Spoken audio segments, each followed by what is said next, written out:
talking today specifically about your future in the music industry and what that might look like. More specifically, we're going to be looking more deeply into freelancing and the corporate world and how those two kind of compare.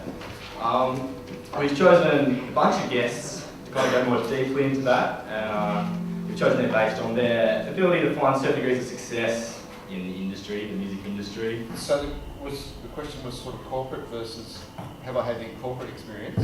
Yeah, did you have any experience kind of before you founded KISS in the corporate world that kind of contributed to you being able to do that?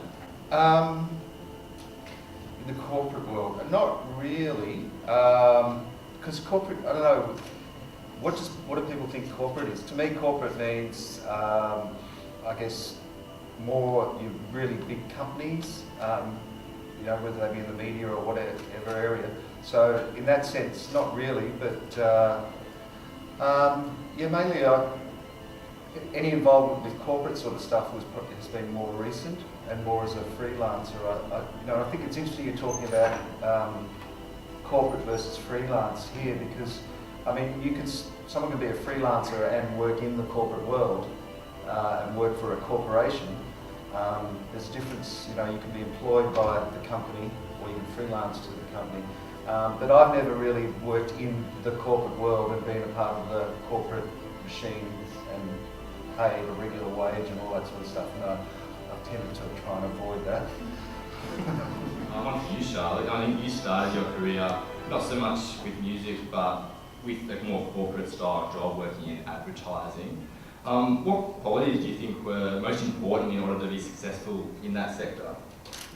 I think I was just saying to Timmy before, I actually studied at RMIT, I studied media, and the course was sort of for generalists to have a bit of an understanding of how sound works and how writing works and film and everything.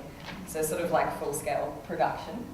And music was always what I wanted to get into, but I guess, yeah, like Timmy was just saying, that I've freelanced with corporations, so I guess although it's still kind of a creative place in advertising agencies, a lot of the clients are, you know, your big banks and stuff. Right, and also like when you're trying to find what you want to do, the best thing to do is go out and do as many kind of broad things that are related to what you think you want to do. So whether it is spending a season working as an intern for an events company or a decorations company, or you know, going to a large studios here in Brunswick or somewhere and just being around and trying to help out and just learn as many things as you can and experience as many things as you can, so you can go, well, I kind of didn't like that.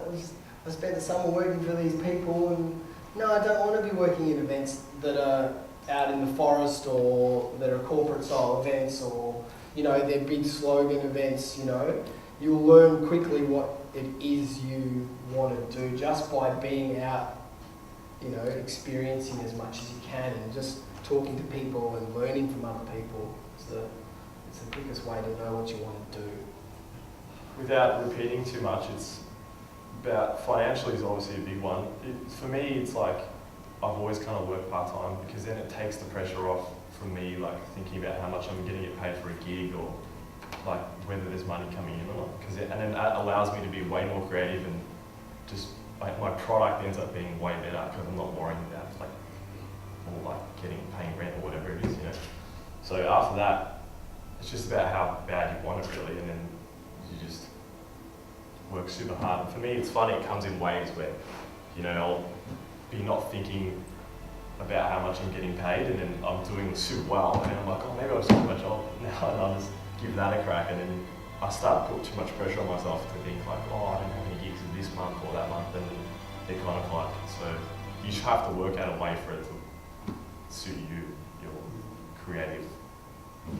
I think also being prepared in the business sense as well. It's like there's something so exciting when you get an opportunity to kind of work for yourself and, you know, do something you love. But I think one thing I was really unprepared for was just basic things like knowing how to do your own tax, and which I just didn't know. I was like a year in, and my accountant was like, "You've been putting 20% aside for tax, right?" And I was like, no one really teaches you that stuff. So I would say, in hindsight, getting all of that in order prior to sort of sort of starting out as a freelancer would have been a bit more beneficial.